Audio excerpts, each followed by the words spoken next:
Good evening. I'm Annette Tappert, and I'm one of the Gala co-chairs this evening.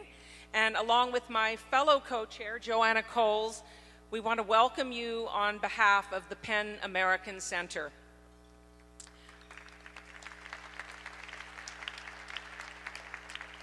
We are incredibly proud to announce tonight that this is the most successful gala in PEN's 27-year history of hosting this incredible event.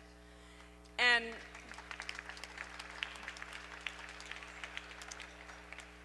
thanks to our generous supporters, we have raised $1,250,000. So,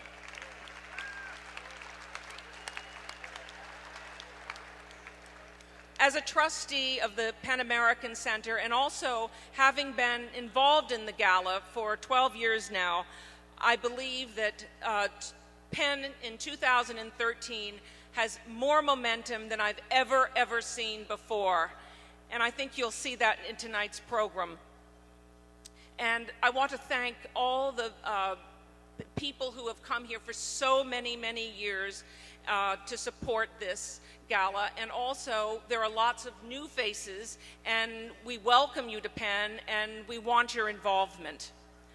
And I'd like to also thank our other co-chairs, and yes, you must stand up when I call your name because we want to applaud you.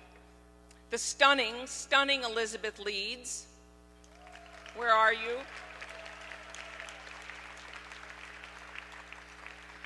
The exquisite Carol Mack, the elegant Anne Hurst McInerney, and her husband, the lion-hearted Jay McInerney, stalwart John Trove, and honorary chair, the fearless goddess of fundraising, Tony Goodale.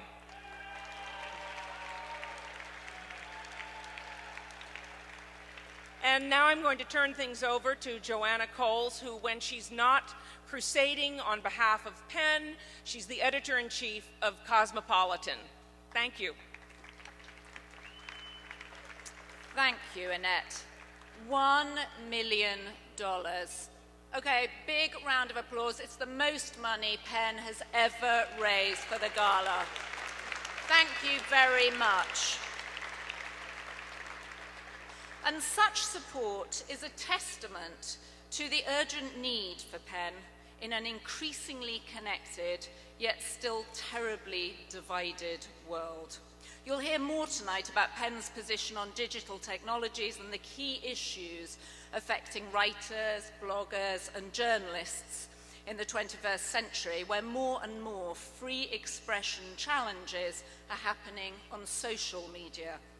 So tonight, we're asking all of you to turn on your cell phones, not your ringers, just the cell phones, and to live tweet this event, spreading our message of free expression to everyone who is reading and listening. Use the hashtag PENGala to see your tweets up on the screen, and make sure your Wi-Fi is set to A for American, M for mother, N for naughty, H for hotel, public. And take a minute right now to follow @PENAmerican. We're here to celebrate, but we're also here to take action. And in a few minutes, we'll explain how. Instructions on how to log on are on your table. But I couldn't be more thrilled to introduce our Master of Ceremonies for the evening, Willie Geist.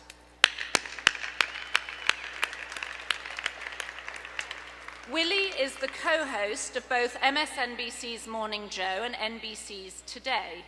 He began his career as an editor, writer, and producer for CNN's Sports Illustrated, and he contributes to several NBC news programs and to NBC Sports, where he anchored coverage of last summer's Olympic Games.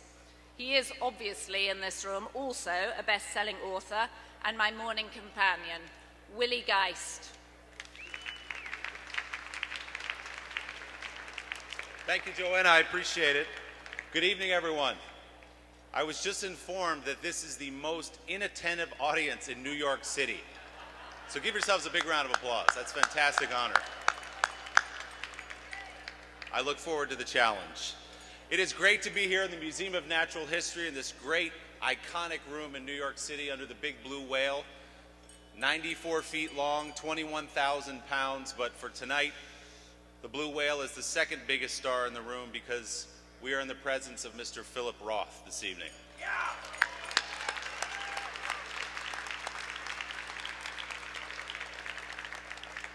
More on Mr. Roth in just a moment. I'm here tonight because, like most of you in this room, I have one of America's finest and most respected wordsmiths. Don't take my word for it. Just ask the New York Times extended bestseller list for the one and only week of October 31st, 2010. It's right there. My first book, American Freak Show, was hailed by Kirkus Reviews as tepid and lowbrow. In my experience, it's never good news when the phrase, "but wait, it gets worse," appears in a review of your work. Now, because I was raised to turn the other cheek and not hold grudges, I did not in return and will not tonight review Kirkus as pompous, self-satisfied, and saved from the ash heap of publishing history only by an aging shopping mall magnate / NBA owner. That would be wrong. You know, you're always supposed to say you're honored to be at events like this, and tonight that really happens to be true. I'm an admirer of the literature that PEN authors and journalists put out. They've created now for 9 decades at PEN. It's more than just what PEN writes, it's what this organization stands for, because like everyone in my profession, I obviously and absolutely depend on the freedom of expression. It's the very point of journalism, after all. We in America often take the freedom of expression for granted, but luckily PEN does not. I want to thank PEN for all it does on behalf of artists and journalists everywhere to protect those who seek to express themselves in print, online, and in the spoken word around the world. Tonight we celebrate that work and PEN's related efforts to ensure that literature can flourish through programs that honor excellent writing, through programs that cultivate audiences and a new generation of writers, and through its tireless efforts to promote an open exchange of ideas. There is no better example of those efforts than the 9th annual PEN World Voices Festival, which kicked off yesterday and features more than 100 writers appearing in more than 50 events around the city for the next 5 days. This past year, PEN's Freedom to Write program stood up to urgent expression challenges in places like Azerbaijan, Yemen, helping to secure the release of 20 writers there.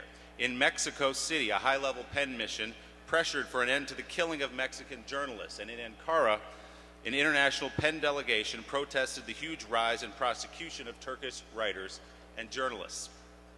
Also this year, 20,000 writers from 104 PEN centers approved the PEN Declaration of Digital Freedom, the world's first statement addressing the impact of digital media upon writers, bloggers, and journalists. With PEN American Center leading the way, all of those efforts are attracting major international media attention and establishing a new benchmark for effective and far-reaching free expression and advocacy. Tonight is a very special night, as I said, in PEN's history. The 2013 PEN Allen Foundation Literary Service Award will be bestowed upon Mr. Philip Roth, whose extraordinary lifetime of literary endeavor and personal involvement in protecting freedom is legendary. A little later this evening, we'll also honor someone who represents the core values of PEN, a Turkish writer, scholar, and journalist. In a disturbing sign of the times, she stands accused of terrorism for her courageous and peaceful advocacy for freedom of expression and human rights. Before we get to that, though, it is my great pleasure to welcome you all tonight, to thank you for your support of this indispensable organization, and to introduce PEN American Center President, Peter Godwin. Good evening. I won't keep you for long, and soon you will be able to dig into your plated dinner, I promise. I can see you're very keen to do that. Thank you all so much for being with us here tonight. Your support makes possible our work on behalf of imprisoned and persecuted writers around the world. Our special thanks go to the Allen Foundation, Hearst Foundations, the Kaplan Foundation, Random House, John and Louisa Trobe, Other Press, the Penguin Group, and Sundance Channel for their extraordinarily generous support. And this evening's literary hosts who've so graciously turned out on behalf of PEN to welcome our patrons and guests. Would the literary hosts please stand and be recognized?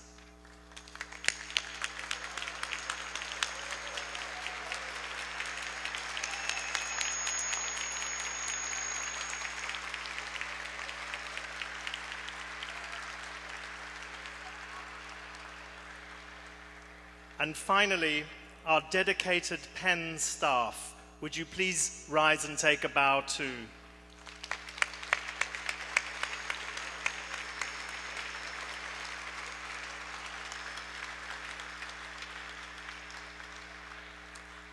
And now I'm pleased to introduce the new Executive Director of the PEN American Center, Suzanne Nossel.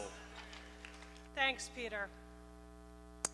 In 1966, the great Nigerian writer Wole Soyinka was arrested for trying to make peace between two sides in a civil war.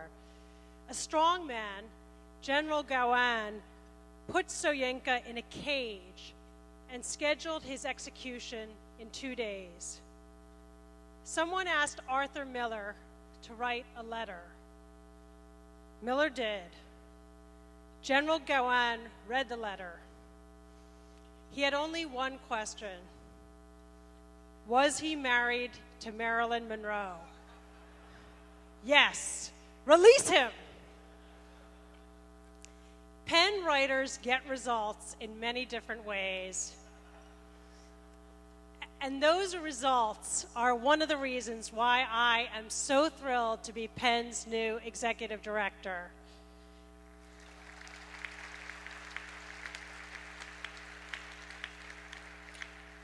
I'm thankful to Peter, to our Board of Trustees, and to our amazing staff who have welcomed me so generously. I'm grateful to everyone here, sincerely, for providing the crucial support that will fuel PEN into the digital age. For me, coming to PEN was an easy decision. It was a chance to join an organization that earns the allegiance of the world's most influential writers, people who do not pay allegiance readily. It's an organization with centers in over 100 countries where the frontline battles for free expression are being won and lost. And it's an organization that makes history. Arthur Miller and Harold Pinter's trip to Turkey to visit dissident writers with the young Orhan Pamuk as their translator. Anthony Appiah in the snow on the steps of the New York Public Library launching a campaign that would award Chinese PEN president the 2010 Nobel Peace Prize.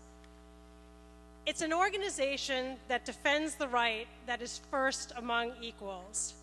Because without free speech, there would be no fight for women's rights, for gay rights, or for rights to health or education. And it's an organization that saves lives. PEN stops governments that disappear, jail, and kill writers to still their pens and bury their ideas. But I didn't just want to come to PEN. I wanted to come to PEN now. As the world's leading organization for free speech, PEN is at the center of a revolution. Technology is expanding free expression and also destroying it. The internet and mobile phones have enabled hundreds of millions of people to express opinions. But they've also armed a 50,000 person strong Chinese censorship squad that deletes offending content in minutes. Technology enables any writer to find readers, but it also allows governments to be part of that audience, including the US government. That's why we've challenged the Cyber Intelligence Sharing and Protection Act. PEN wasn't silent when the government spied on Arthur Miller.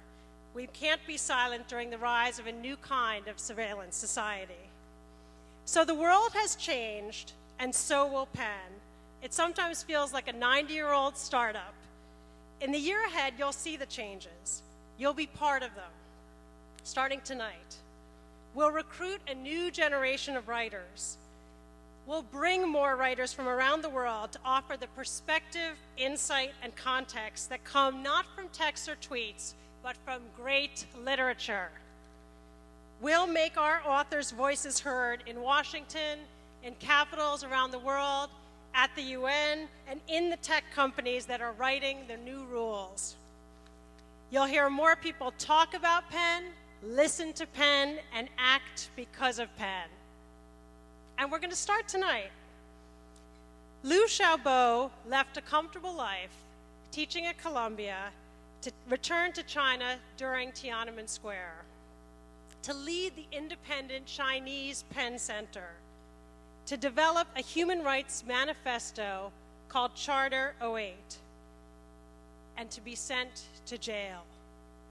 At the Nobel ceremony in Oslo, in his place was an empty chair. For the last 2.5 years, his wife, Liu Xia, a poet and a photographer herself, has been under house arrest. She's allowed no visitors, no phone, and no internet.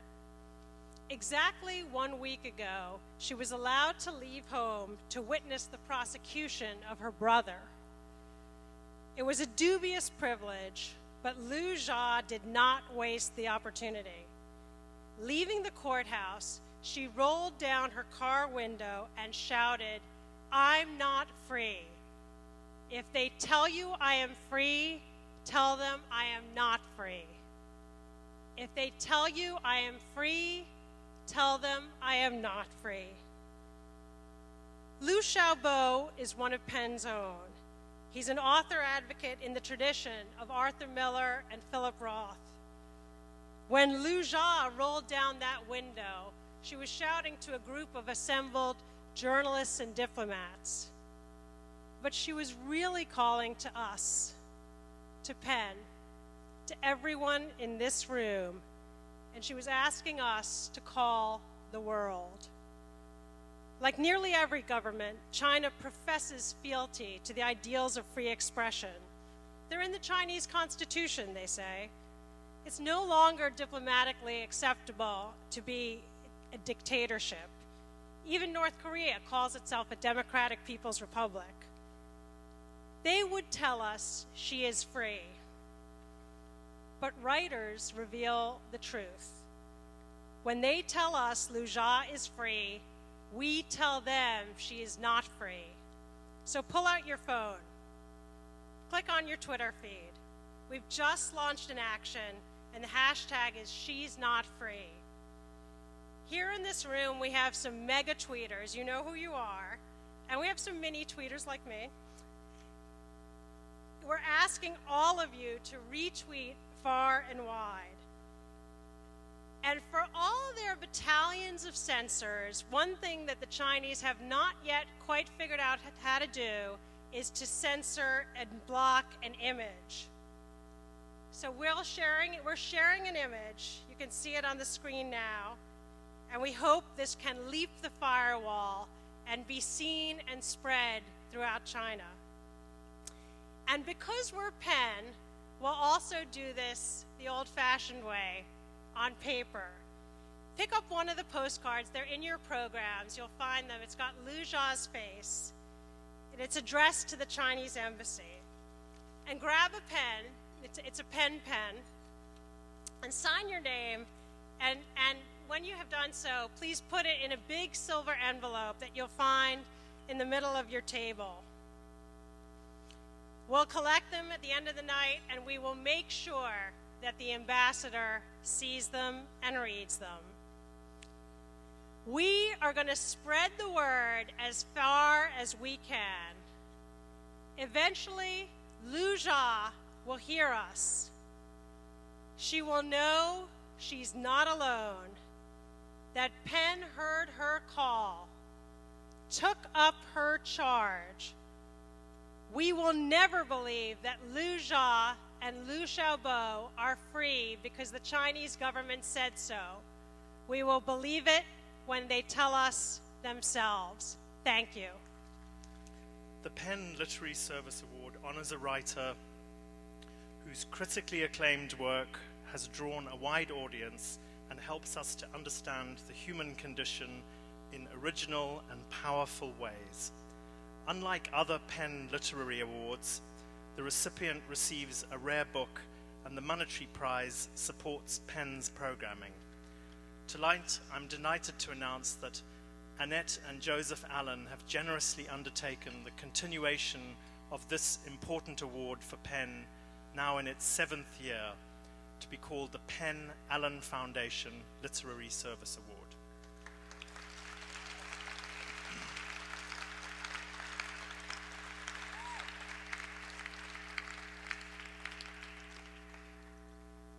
Philip Roth has, in his own words, dedicated his life to the novel.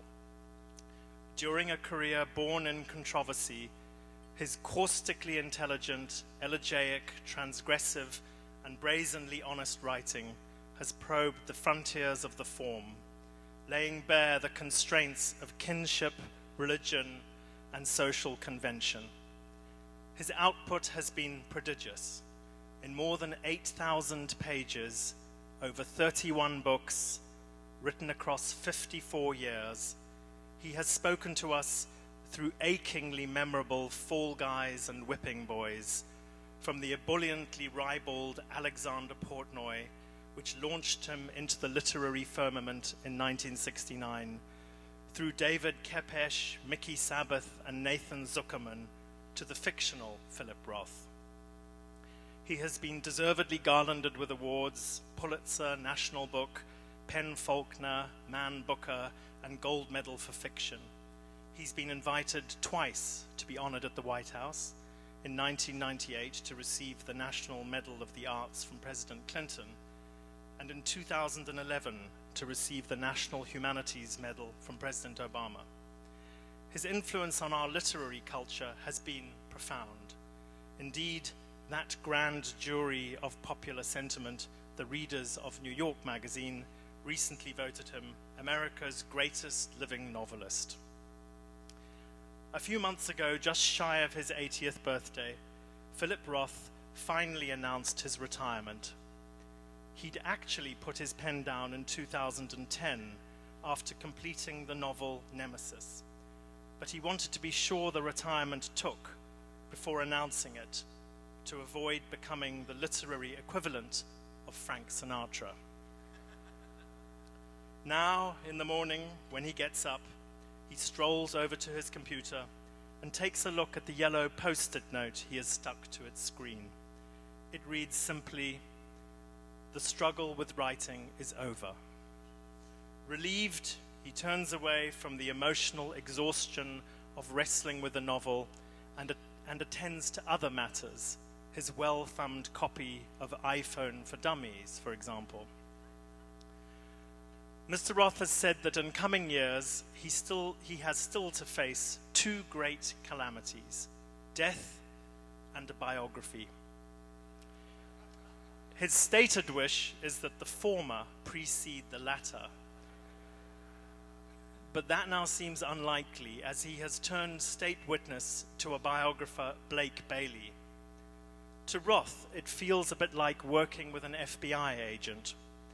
Blake Bailey is here tonight, possibly wearing a wire. Mr. Bailey, where are you? Are you here? There. Could you open your jacket, please, and be patted down by PEN staff? As for the former, when researching his novel Sabbath Theatre, Roth observed a local Connecticut gravedigger at work, and his thoughts turned to a venue for his own burial. But when he expressed interest in a vacant plot near the graves of his parents in Newark, the cemetery superintendent quickly nixed it. "I don't like that for you, Mr. Roth," he said solemnly. "There's not enough legroom." To which Roth conceded, "Well, that's important because I'm going to be here a long time." I suspect, though, that Mr. Roth's cemetery trawl was premature.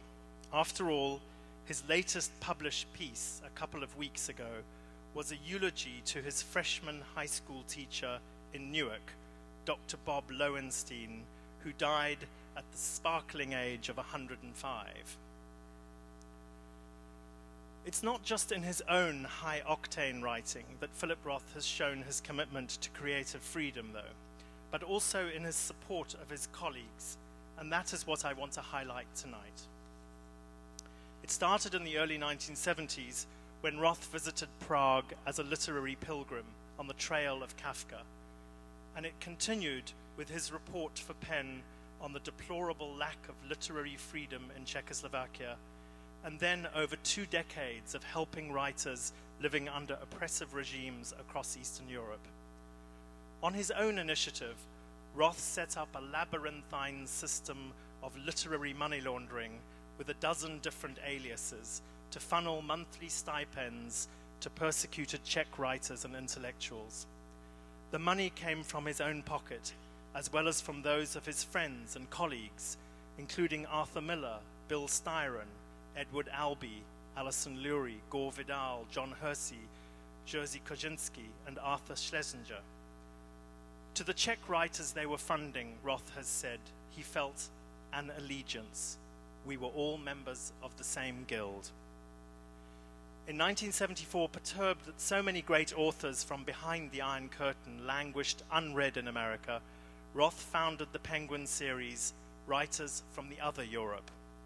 For 15 years, he served as its general editor, helping to introduce to American readers some great East European writers.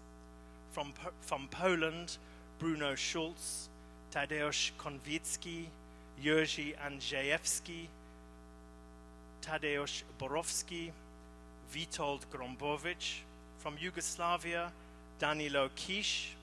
From Hungary, Georgi Konrad, Geja Schott, and from the then Czechoslovakia, Milan Kundera, Ludwik Vacolik, and Bohemil Herabal, and of course, Ivan Klima.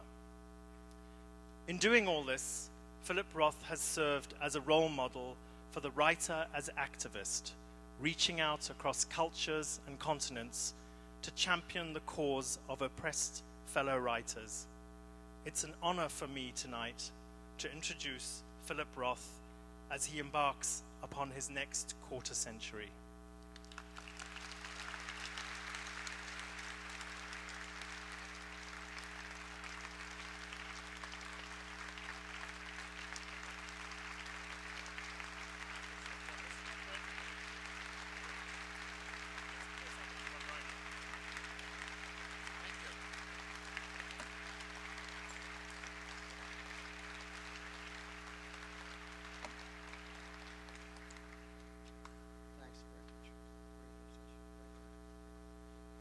At it again.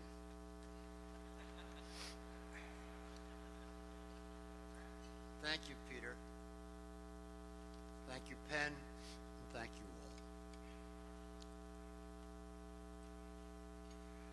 From 1972 through 1977, I traveled to Prague every spring for a week or 10 days to see a group of writers, journalists, historians, and professors there who were being persecuted by the Soviet-backed totalitarian Czech regime.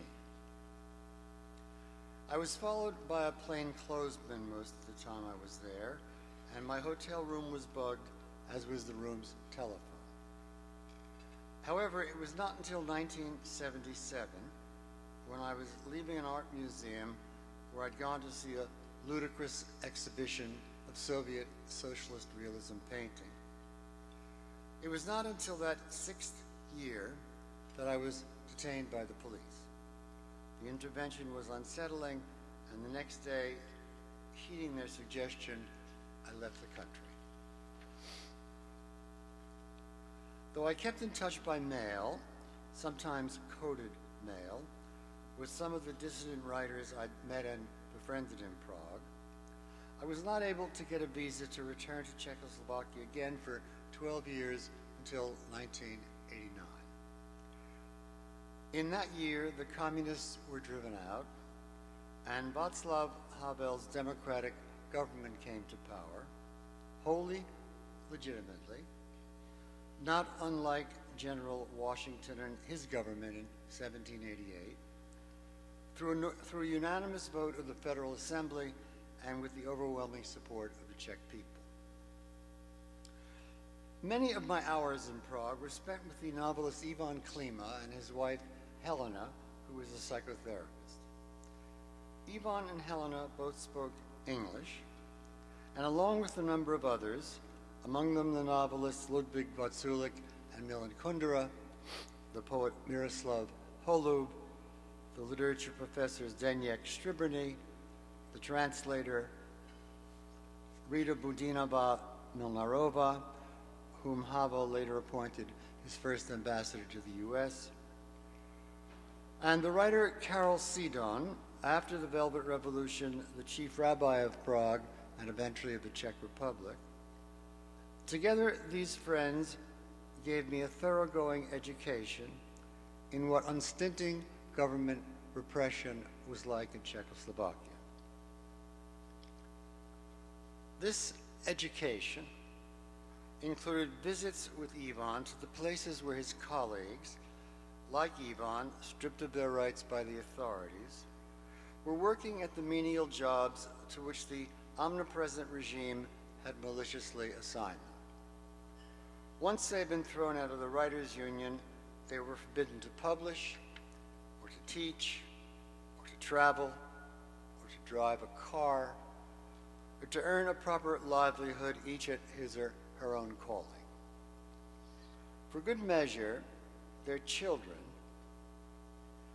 the children of the thinking segment of the population, were forbidden to attend academic high schools. Some whom I met and spoke with were selling cigarettes at a street corner kiosk. Others were wielding a wrench at the public waterworks. Others spent their days on bicycles delivering buns to bakeries. Still others were washing windows or pushing brooms as a janitor's assistant at some out-of-the-way Prague museum. These people, as I've indicated, were the cream of the nation's intelligentsia. So it was, and so it is, in the time of a totalitarian system. Every day brings a new heartache, a new tremor, more helplessness, and yet another reduction of freedom and free thought in a censored society already bound and gagged. The usual rites of degradation, the ongoing unmooring of one's personal identity, the suppression of one's personal authority, the elimination of one's security, a craving for solidity, for one's equanimity in the face of an ever-present uncertainty, unforeseeableness as the new norm, and perpetual anxiety as the injurious result. And anger. The maniacal raving of a manacled being. Frenzies of futile rage ravaging only oneself. Alongside your spouse and your children, imbibing the tyranny with your morning coffee. The toll of the anger. Totalitarianism's ruthless, trauma-inducing machine cranking out the worst of everything. And over time, everything becoming more than one can bear. One amusing anecdote from a grim and unamusing time, and then I'll be finished. On the evening of the day following my encounter with the police, when in haste I wisely left Prague for home, Ivan was picked up from his house by the police, and not for the first time, questioned by them for hours. Only this time, they did not hector him all night about the clandestine, seditious activities of Helena and himself and their cohort of troublesome dissidents and disturbers of the totalitarian peace.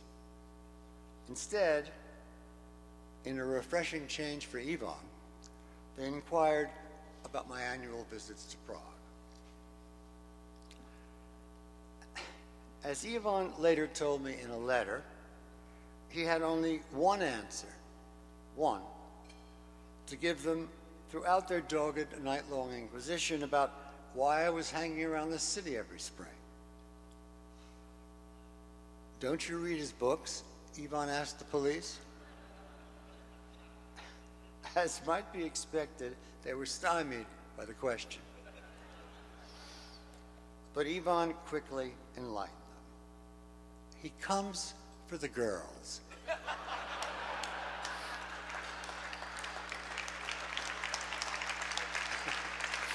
Thank you.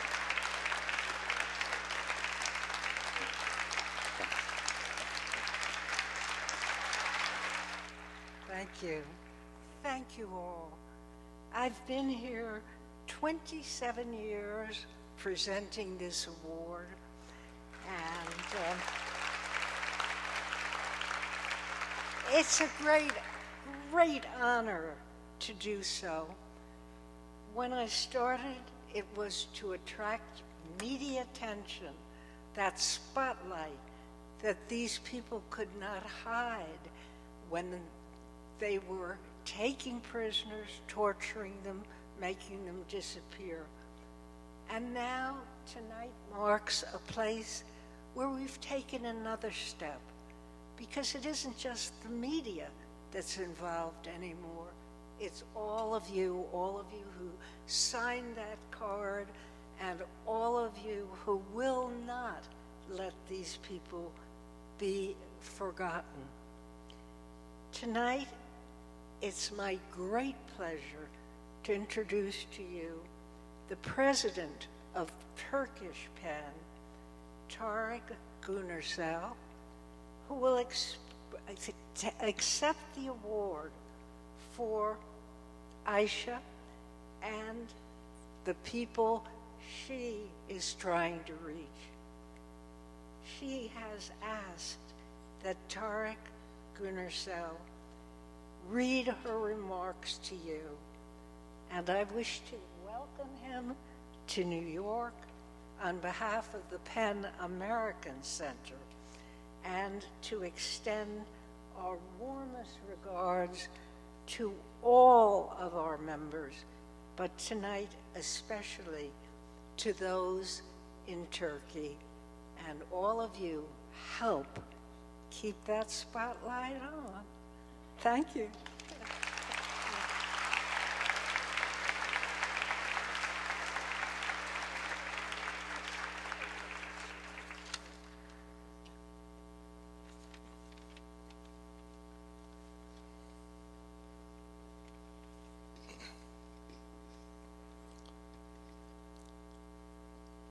Dear friends of literature and freedom of expression, dear friends of our utopia, the world peace, dear friends, I am both honored and sad to receive this important award on behalf of our wonderful translator and peace and human rights activist, Ayşe Berktay. I am honored because the PEN Barbara Goldsmith Freedom to Write Award of American PEN Center and the recipient, Ms. Ayşe Berktay, are most valuable. And I am sad because Berktay is in prison like so many brilliant and good people in the world. As the president of PEN Turkey, I'm happy that we have members who write not only in Turkish, but also in Kurdish, Armenian, Georgian, and other languages. PEN Turkey Center has been working to contribute to the formation of a truly secular and democratic country. Last year, we presented our PEN Duygu Asena Award to Ayşe Berktay and Professor Büşra Ersanlı as a sign of appreciation and solidarity for their sacrifice to defend the principles PEN holds dear. We are always thankful to PEN International and concerned sister PEN centers such as PEN American Center for their solidarity. And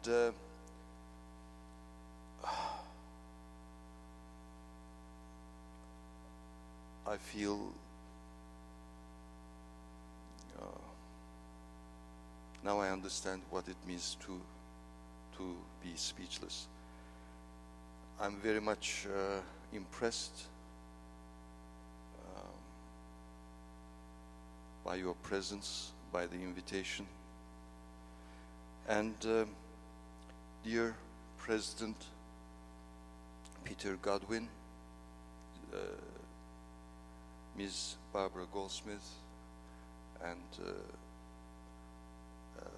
Mr. Philip Roth, it's an honor for me also to be here. And I accept this award not only on behalf of dear Ayşe Berktay, but on behalf of all the suffering secular democrats of my country. And as I am in a moment, I will read Ayşe's message to you, but let me say something. How many rooms are there in your home? 3? Well, there are actually 4 rooms. Are there 5 rooms in your room? In your home? There are actually 6 rooms. The room that you do not count is your prison cell. You may think it is far away. But if you are an intellectual who questions authority, wherever you may be, the other room may be closer than you think. And in Turkey, this is how we've been living. It is part of our reality. But the other part of our reality is our strong tradition of struggle in spite of everything. And your solidarity has been vital and will be vital. Thank you so much.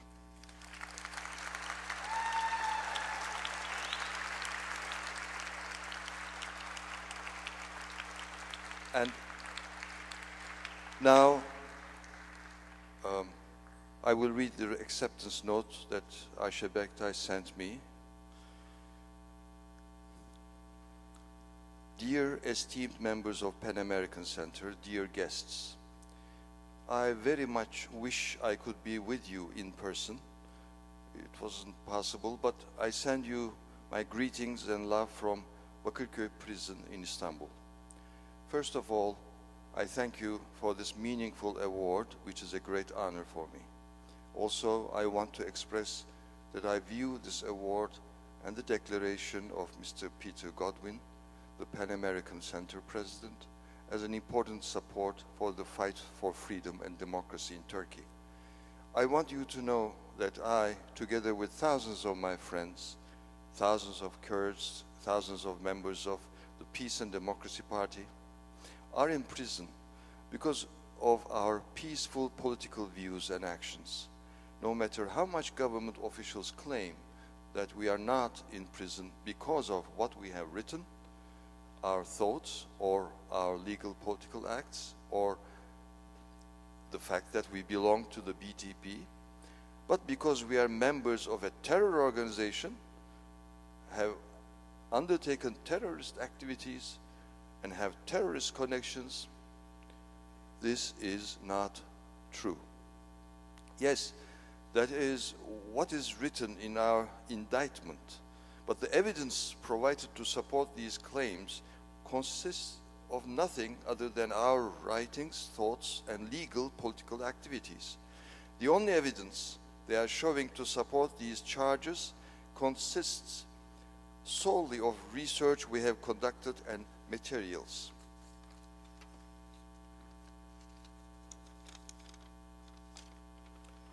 Materials we have read in our capacity as intellectuals and the objections we have put forth as citizens demanding justice and equality, freedom and democracy.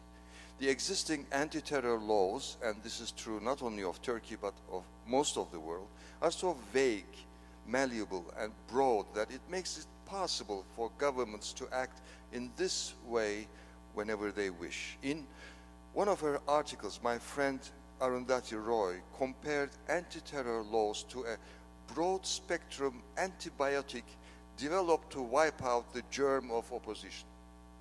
She couldn't be more right. In these societies, this system, prisons, take many different forms. We are surrounded by walls. In some cases, we have built those walls ourselves. In other cases, they have been raised around us by others.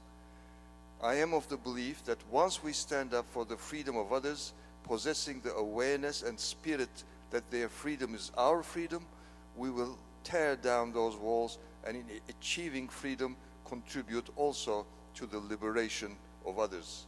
I received the PEN Barbara Goldsmith Freedom to Write Award in that spirit, and thank you for making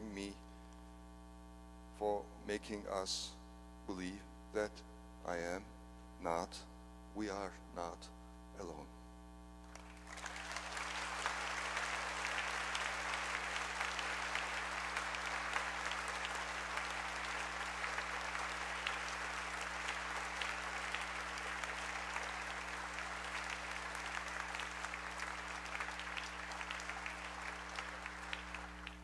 Dark, thank you so much for sharing that letter with us. Nothing could better capture the essence of PEN's work than what you just read. To close out our program tonight, a man who probably needs no introduction to most of you in this room. He's one of the co-chairs of tonight's event. He's a member of PEN. He claims that he spent the last couple of months up in the woods writing his next great work, but from what most of us can tell, he's mostly just been tweeting about wine. Jay McInerney.